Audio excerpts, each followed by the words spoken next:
Welcome back students, my self मान सिंह राजपूत। इससे पिछले लेक्चर में हम युग्मित दोलनों के लिए ऊर्जा विनिमय पढ़ रहे थे। तो वो था उसका पार्ट 1 और ये बच्चों इसका लेक्चर का पार्ट 2। तो देखो इससे आगे बढ़ते हैं। जैसा कि मैं पिछले लेक्चर में बोल रहा था कि किसी एक समय पर एक दोलक की ऊर्जा अधिकतम होती है तो दूसरा दोलक क्या रहता है, स्थिर। और जब दूसरे दोलक की ऊर्जा अधिकतम होती है तो प्रथम दोलक क्या रहता है, आपका स्थिर अवस्था में। तो देखो यदि मैं एक दोलन के लिए आवर्तकाल निकालूंगा तो आपका आवर्तकाल किस रूप में प्राप्त होगा। पहले तो कंडीशन क्या थी, पहली कंडीशन जब प्रथम दोलक की ऊर्जा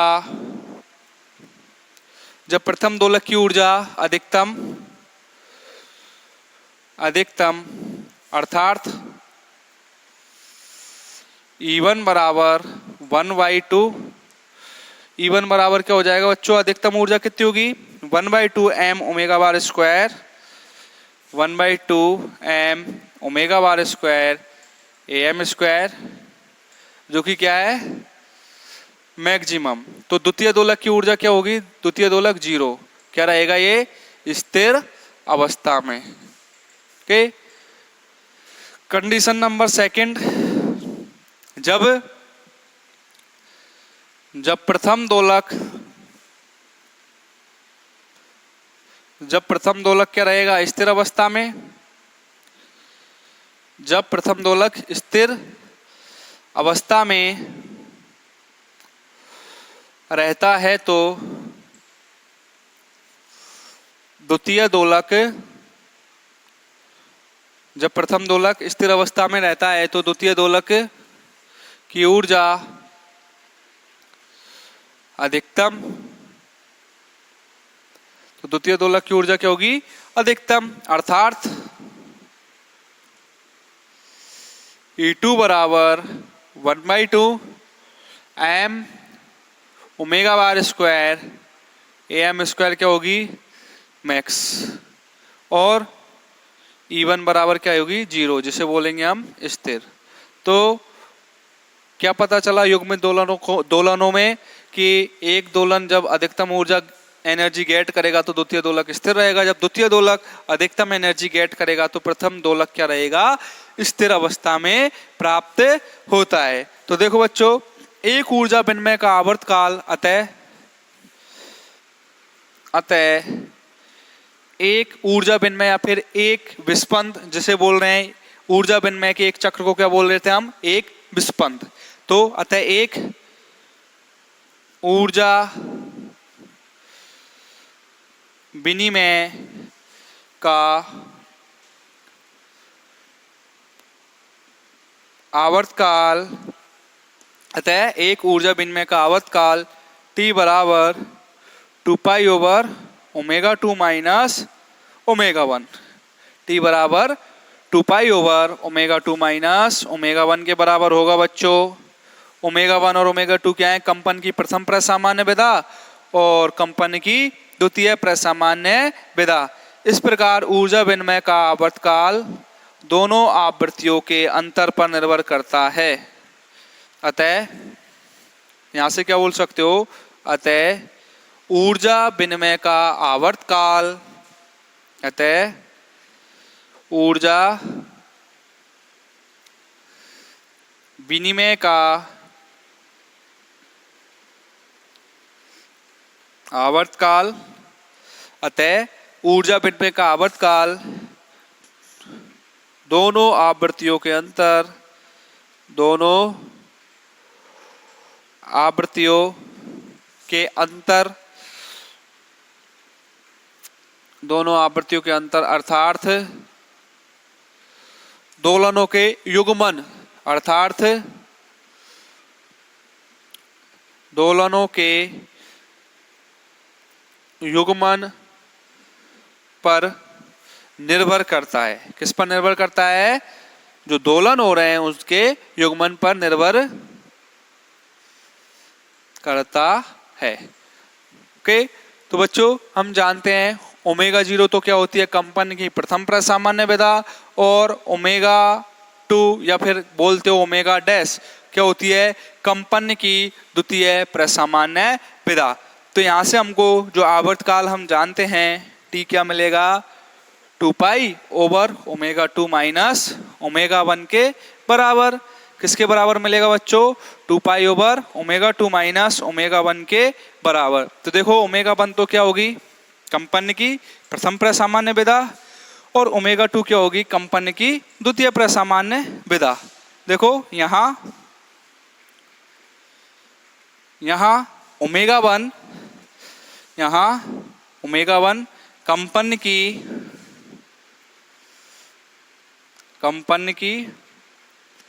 प्रथम प्रसामान्य विधा, कंपन की प्रथम प्रसामान्य विधा, और ओमेगा टू कंपन की द्वितीय प्रसामान्य विधा। ओमेगा टू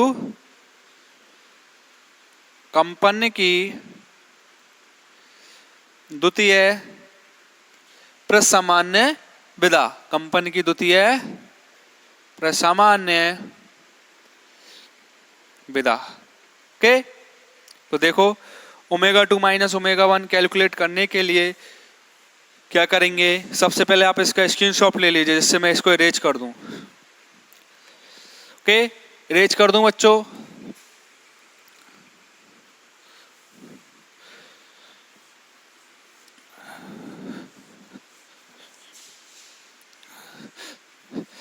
देखो चूंकि हम जानते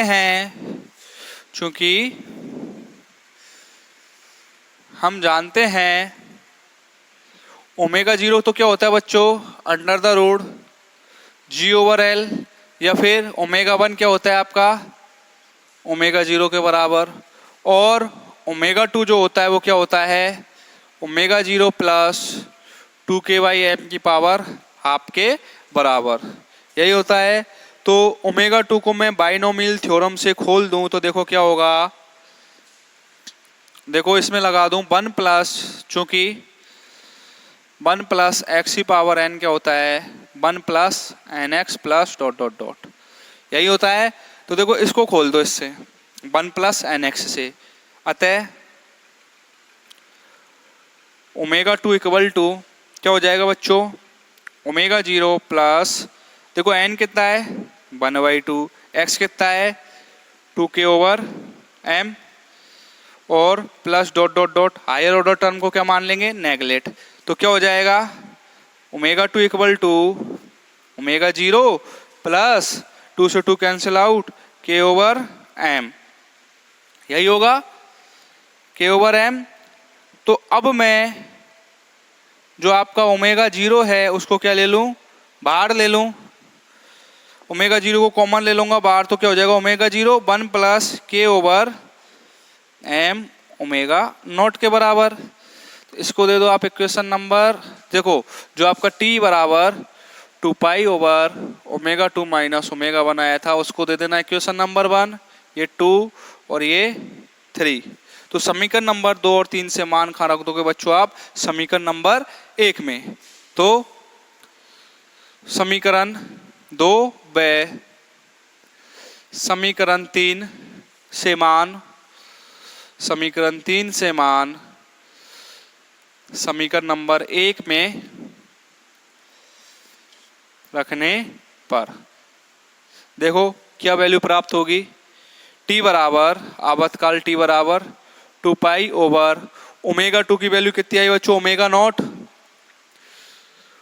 not 1 plus k/m omega zero minus omega one की वैल्यू क्या है, ओमेगा जीरो के बराबर। तो देखो जो आवर्तकाल t प्राप्त होगा आपको क्या प्राप्त होगा, देखना बच्चों 2 pi over omega zero plus k/m t बराबर 2 पाई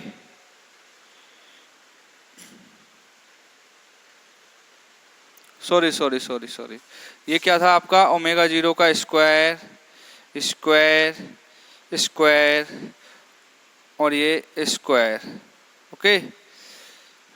यही था ना, ओमेगा जीरो का स्क्वायर। ओमेगा जीरो स्क्वायर आपने पहले से क्या ले लिया, बाहर। ओमेगा जीरो स्क्वायर क्या ले लोगे, बाहर ले लोगे, तो क्या बचेगा, अंडर रूट से बाहर जाएगा ओमेगा जीरो स्क्वायर, यहीं बाहर ले लिया हमने इसको। देखना, कंफ्यूज मत होना, बस करेक्शन है थोड़ा। ओमेगा नॉट का स्क्वायर तो हो जाएगा 1 plus M omega zero square के power half. Okay, 1 plus omega zero और ये ओमेगा जीरो का स्क्वायर। ओके, क्या आ जाएगा, ओमेगा टू बराबर omega zero 1 plus K over M omega zero का स्क्वायर। तो ये हो जाएगा एम ओमेगा जीरो स्क्वायर। क्यों, क्योंकि हमने पहले ही कॉमन ले चुके हैं इसको। और फिर 1 प्लस एन एक्स वाला फॉर्मूला अप्लाई किया तो ओमेगा टू क्या प्राप्त हुआ, ओमेगा जीरो, देखो अंडर रूट से बाहर जाएगा तो ओमेगा जीरो ही आएगा, और नीचे किसका डिवाइड हो जाएगा, ओमेगा नॉट के स्क्वायर का। तो क्या हो जाएगा, ये ओमेगा जीरो 1 प्लस 1/2 2 के ओवर एम ओमेगा नॉट का स्क्वायर। तो ओमेगा टू बराबर omega zero 1 plus K over M omega zero का स्क्वायर। तो ये क्या हो जाएगा, देखो बच्चों, अंदर यदि डिवाइड करोगे तो ओमेगा जीरो के over M omega zero minus omega zero, omega zero से ओमेगा जीरो कैंसिल आउट। क्या हो जाएगा, ओमेगा जीरो से ओमेगा जीरो कैंसिल आउट। तो टी बराबर क्या मिलेगा आपको, 2 pi over K M omega zero के बराबर। आवर्तकाल टी क्या मिल जाएगा आपको, एक ऊर्जा विनिमय के लिए, एक विस्पंद के लिए आवर्तकाल टी ओवर के 2 पाई एम ओमेगा नॉट, या फिर इसको लिख सकते हो आप कैपिटल टी बराबर 2 pi over K M omega naught के बराबर। ये क्या कहलाएगा आपका, एक विस्पंद के लिए आवर्तकाल या एक ऊर्जा विनिमय के लिए आवर्तकाल। अतः हम बोल सकते हैं कि युग्मित दोलत्र का आवर्तकाल दोनों दोलकों के युग्मन गुणांक या प्रत्यानयन बल गुणांक कैपिटल के पर निर्भर करता है। किस पर निर्भर करेगा, कैपिटल के प्रत्यानयन बल गुणांक कैपिटल के पर निर्भर करेगा। तो ये थी आपकी युग्मित दोलनों में ऊर्जा विनिमय के लिए आवर्तकाल। तो इसी के साथ बच्चों आपका ये चैप्टर फिनिश होता है, कंप्लीट। तो देखो एक बार मैं आपको बता दूं हमने इस चैप्टर में क्या क्या पढ़ा। ये चैप्टर आपका कंप्लीट है बच्चों। चैप्टर काफी बड़ा था, चैप्टर काफी बड़ा था। ये यूनिट का सबसे बड़ा चैप्टर है, सॉरी बुक का सबसे बड़ा चैप्टर है ये। तो अब हम चैप्टर कंप्लीट कर चुके हैं और मैं आपको बताता हूँ इस चैप्टर में हमने क्या क्या पढ़ा। उससे पहले बच्चों हम एक न्यूमेरिकल प्रॉब्लम देखते हैं, एक क्वेश्चन देखते हैं। देखो एक क्वेश्चन है आपका कि एक स्प्रिंग से लटका हुआ द्रव्यमान, एक स्प्रिंग से लटका हुआ द्रव्यमान दोलन कर रहा है। क्या हो रहा है, एक द्रव्यमान है जो स्प्रिंग से लटका हुआ है और वो क्या कर रहा है, स्प्रिंग से लटका द्रव्यमान दोलन कर रहा है। तो स्प्रिंग से लटका हुआ द्रव्यमान बच्चों दोलन कर रहा है जब द्रव्यमान का विस्थापन, जब द्रव्यमान का विस्थापन, जब द्रव्यमान का विस्थापन दोलन, या फिर जब द्रव्यमान का विस्थापन, सॉरी जब द्रव्यमान का विस्थापन आयाम का आधा होता है। तो जब द्रव्यमान का विस्थापन आयाम का आधा होता है तो इसकी गतिज ऊर्जा एवं स्थितिज ऊर्जा की तुलना, तो इसकी गतिज ऊर्जा और स्थितिज ऊर्जा की तुलना, गतिज ऊर्जा और स्थितिज ऊर्जा की तुलना,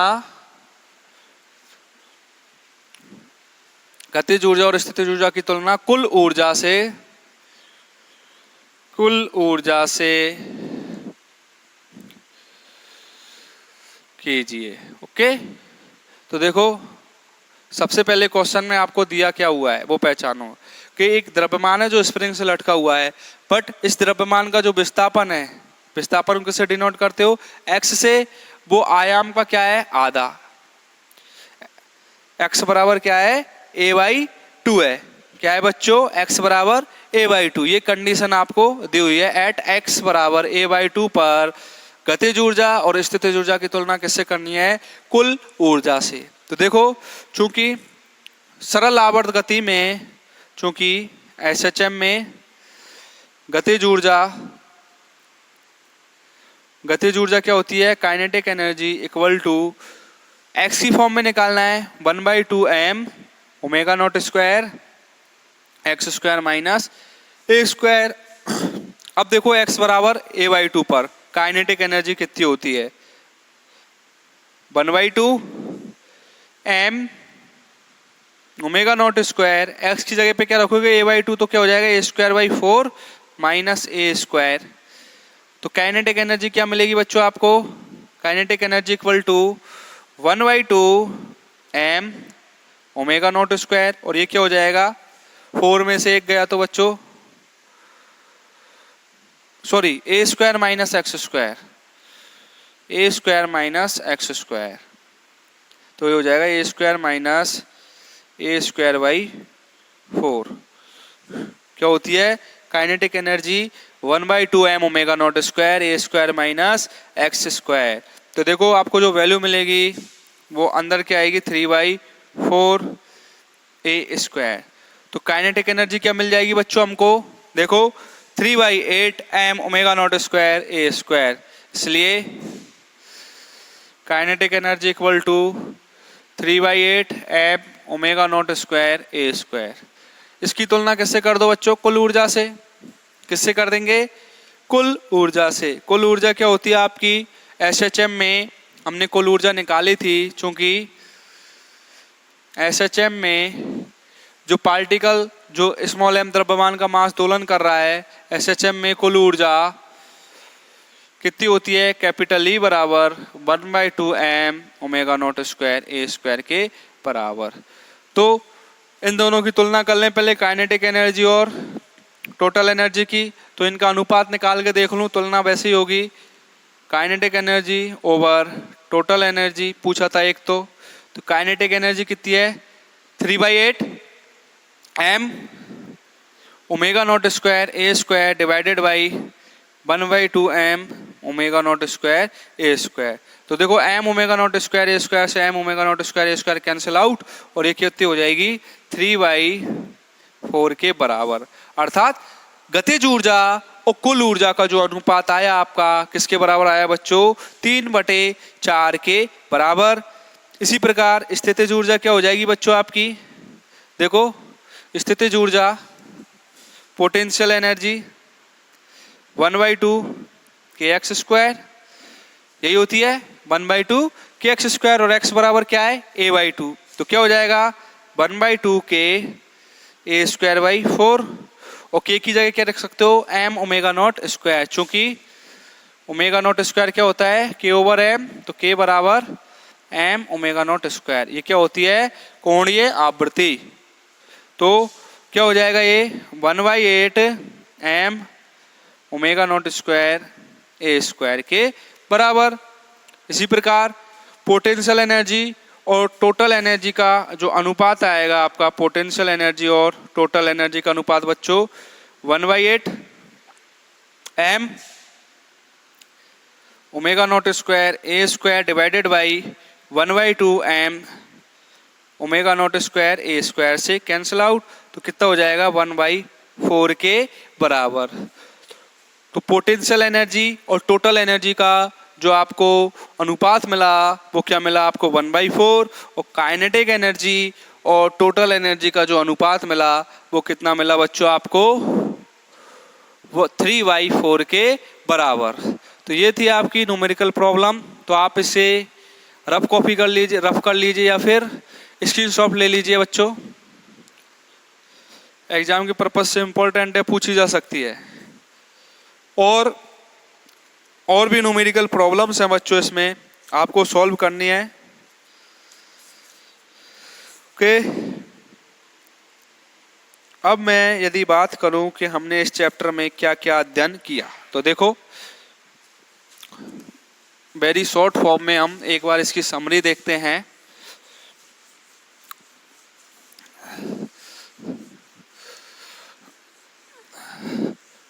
देखो, सबसे पहले पढ़ा था हमने विभव कूप में गति, और विभव कूप में गति से कंसेप्ट किसका आया था? सिंपल हार्मोनिक मोशन का, SHM, सरल आवर्त गति।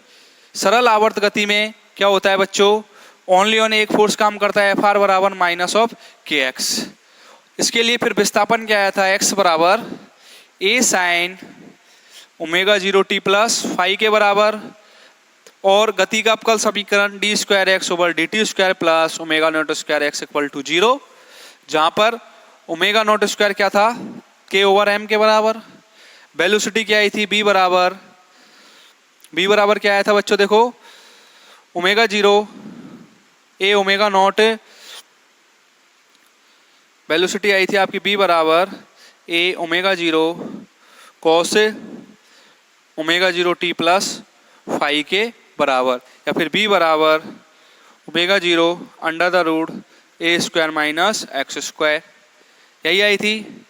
अब वेलोसिटी के बाद काइनेटिक एनर्जी, पोटेंशियल एनर्जी और टोटल एनर्जी देखो क्या क्या आई थी? 1/4 m omega naught square, 1/4 m omega naught square, और ये आई थी average 1/2 m omega naught square के बराबर। ओके, ये तो थी SHM की बात। इसके बाद हमने SHM के कुछ एग्जाम्पल पढ़े थे, जैसे LC दोलित्र, सरल लोलक, समानी द्रव्यमान और मरोड़ी दोलक। SHM के बाद मैं डैम्प्ड SHM की बात करता था, अवमंदित सरल आवर्त गति। ओके, अवमंदित सरल आवर्त गति में कौन कौन से बल काम करते थे? F बराबर प्रत्यानयन बल और अवमंदन बल बराबर माइनस KX और माइनस लैम्बडा भी। और इसके लिए जो गति का अवकल समीकरण होता था वो क्या होता था? d2x over d2 square plus 2r dx over dt plus omega naught square x equal to 0। Lambda over m क्या होता था बच्चों? यहाँ पर 2r, और ओमेगा नॉट स्क्वायर क्या होता था? k over m। यहाँ हमने 3 कंडीशन पढ़ी थी, अति अवमंदन, न्यून अवमंदन, अति अवमंदन, न्यून अवमंदन, और नंबर 3 क्रांतिक अवमंदन। इसके पश्चात अपने डैम्प्ड सिंपल हार्मोनिक ऑक्सीलेटर का एग्जाम्पल जो है आपका बैलिस्टिक गैल्वेनोमीटर, उसके बारे में अध्ययन किया था। फिर अगली प्रकार की जो मोशन थी वो थी आपकी फोर्स्ड हार्मोनिक ऑसिलेशन या प्रणोदित सरल आवर्त गति। इसमें जो बल काम करते थे वो थे प्रत्यानयन बल, अवमंदन बल और बाह्य बल। यहाँ पर दोलन रुक गए थे तो वो बाह्य बल की जो आवृत्ति थी, बाह्य आवृत्ति ओमेगा के द्वारा वापस से दोलन स्टार्ट हुए। तो देखो बल क्या क्या थे इसमें? Minus of KX minus lambda B minus F naught sine omega T के बराबर। ओके, और इसके लिए जो गति का अवकल समीकरण आपको प्राप्त हुआ था, क्या प्राप्त हुआ था? d2x over dt square plus 2r dx over dt plus omega naught square x equal to F naught, क्या प्राप्त हुआ था? Small of F naught over, small of F naught sine omega T के बराबर। ये क्या प्राप्त हुआ था आपको? गति का अवकल समीकरण। यहाँ 2r बराबर क्या था? Lambda over m, omega naught square क्या था? k ओवर m, और F नॉट क्या था बच्चों? Capital F naught over m। फिर हमने वही इसके लिए भी स्थितिज ऊर्जा, गतिज ऊर्जा और कुल ऊर्जा निकाली। इसके लिए भी स्थितिज ऊर्जा, गतिज ऊर्जा, कुल ऊर्जा, इनके साथ साथ इनके क्वालिटी फैक्टर, पावर डिसिपेशन, और इसका जो एग्जाम्पल पढ़ा था हमने वो था आपका LCR श्रेणी परिपथ। और एक टॉपिक जो आपका और रह गया था वो थी LC दोलित्रों में जो ऊर्जा संचित होती थी वो किस रूप में होती थी। और इसके पश्चात जो हमारा लास्ट टॉपिक था वो था युग्मित दोलित्र। क्या था? युग्मित दोलित्र, जहाँ पे हमने कंपन की प्रसामान्य विधाओं के बारे में अध्ययन किया। तो हमको कंपन की 2 प्रसामान्य विधाएं प्राप्त हुई। तो ये था बच्चों आपका यूनिट नंबर 4 जो कंप्लीट हो चुका है। इससे आगे हम अगली यूनिट के बारे में अगले लेक्चर में पढ़ेंगे। आज के लिए इतना ही, धन्यवाद।